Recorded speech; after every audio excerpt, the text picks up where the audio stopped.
Good afternoon, everybody from Flemington, New Jersey. I'm here with Tom and Danielle DiNapoli. We are here with a group that has rallied together in support of the passage of Scruffles' law in the state of New Jersey. I'm spearheading the effort to make New Jersey the model for animal justice in the country. Under the current state of New Jersey law, as you see right here, supports Scruffles' law. Under the current state of New Jersey law, if God forbid something happens to your beloved family pet, and your first reaction will be, well, what can I do? How can I hold the person who did this horrible thing responsible? If you were to file a lawsuit against them, the most that you would be able to recover as a judgment is the economic damages. In other words, the value of the animal, what you paid for the animal, and maybe some incidentals like vet bills or something like that, purely economic in nature. You have no ability to recover any money beyond that to compensate you for the loss of what it means to lose a member of your family. And what Scruffles' law aims to do is it's a twofold objective. First objective of it is to stop acts of animal abuse from happening.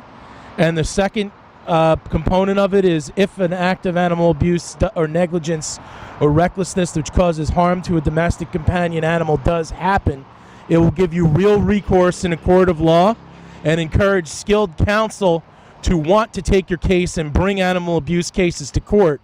Because as it stands right now, attorneys, unfortunately, that are in private practice would not have much of an incentive other than pro bono concerns to take a case of that nature because their time is valuable and they're professionals that have to be compensated for the time that they spend away from other clients. And this would encourage people to get skilled attorneys to represent them in court to stop acts from animal abuse from happening and to create a real recourse for somebody that's unfortunately finds himself in that position.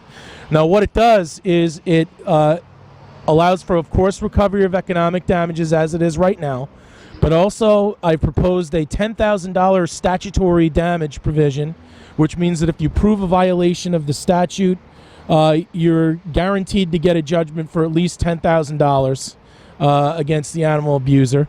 It also allows a judge to award punitive damages in their discretion based on the severity of the act and the impact upon the family.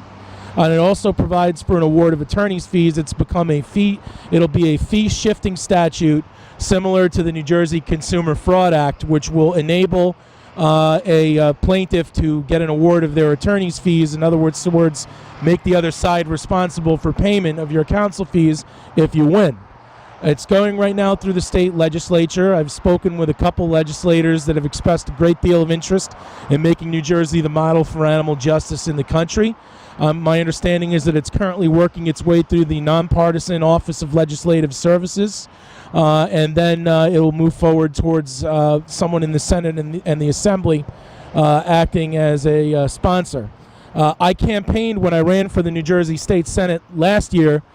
This was one of my objectives. This is one of the things that I campaigned on.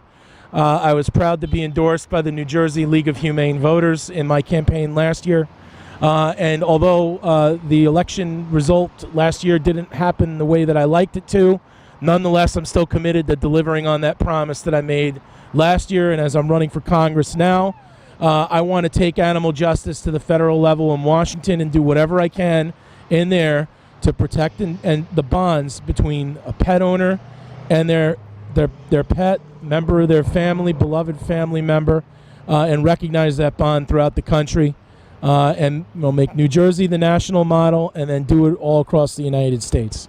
So I'm very proud to be a part of this as a pet owner.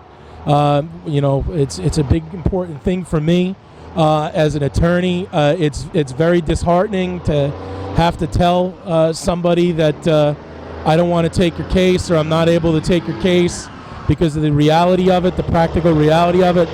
And we could change that. And we could do it with your help and with your activism to contact your New Jersey state legislator. You can go, legislators, you can go on the state of New Jersey legislature's website at njleg.org and look up who your state legislators are, who your state senator and state assembly people are.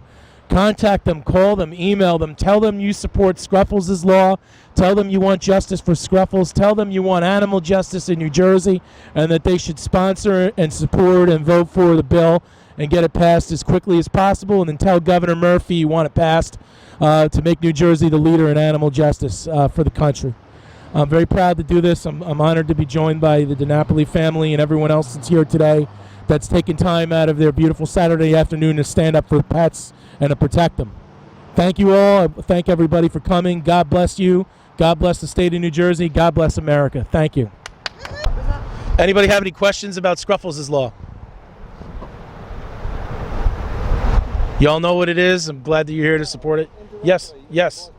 This will bring a new standard. They'll start putting a new standard of care, self-regulating themselves to bring a better result. Well, the idea behind it is if there's a real consequence to abusing an animal, a real financial consequence, businesses will have to adopt their business practices to protect the pets, and people will have to really keep their behavior in focus to make sure that they don't run afoul of the law.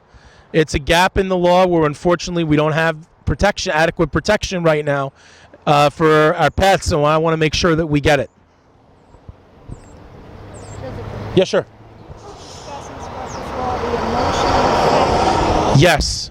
Yes. The punitive damages portion of the law enables a judge to award punitive damages based on the emotional impact of the loss of a pet on the family and the severity of the act by the person or parties responsible.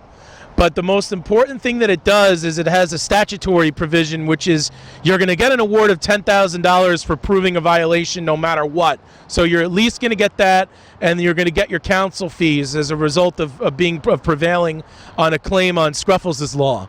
So there's a lot of powerful teeth to it to make sure that if it happens, that it's dealt with, because it's one of these things that's capable of escaping justice, because when there's no real consequence other than a few $100 judgment or a few $1,000s, whatever it is, for the value of an animal, now there's something real. Now there's something that you have to be worried about, and you have to be very careful not to end up on that end of that, and think about how you treat animals and how you interact with animals in your business and in your life, for sure.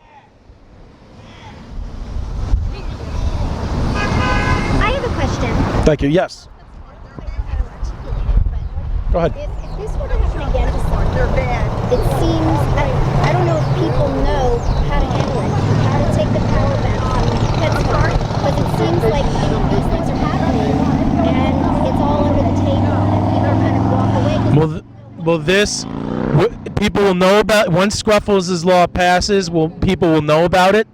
Businesses will know about it. I've already heard that they've expressed some concern about it, and they should, because they need to be held to a standard. They need to know that something real can happen that impacts their bottom line if they don't take action to protect pets that are entrusted to their care. So what would you tell a person who had this happen to, in terms of do not go to PetSmart, do not let them take over the privacy before? What do you tell a person to do so they can leverage power against PetSmart? Well, contact an attorney. If anytime you're unsure about your rights, call an attorney and let them know what's going on, and consult counsel. That's the best thing I could tell you to do. All right.